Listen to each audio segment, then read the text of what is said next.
দীর্ঘ ১৭ বছর পরে দেশে ফিরে প্রধান উপদেষ্টা ডক্টর মোহাম্মদ ইউনূসের সঙ্গে ফোনে কথা বলেছেন বিএনপির ভারপ্রাপ্ত চেয়ারম্যান তারেক রহমান। আজ বিমানবন্দরের লবিতে প্রধান উপদেষ্টার সঙ্গে কথা বলেন তিনি।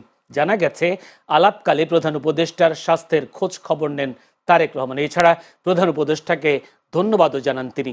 তারেক রহমান প্রধান উপদেষ্টাকে বলেন, তার নিজের নিরাপত্তার জন্য সরকারের পক্ষ থেকে বিভিন্ন রকম পদক্ষেপ নেওয়া হয়েছে। এর জন্য তারেক রহমান নিজে ও তার পরিবারের পক্ষ থেকে প্রধান উপদেষ্টা ডক্টর মোহাম্মদ ইউনূসকে ধন্যবাদ জানান। জি জি আপনার শরীর কেমন আছে? হ্যাঁ, দোয়া করবেন, দোয়া করবেন ইনশাআল্লাহ।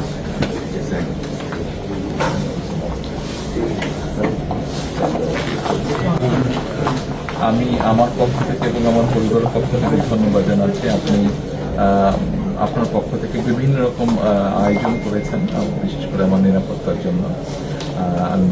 Thank you so much, thank you so much. সব রকম আয়োজন নিশ্চয়ই নিশ্চয়ই নিশ্চয়ই।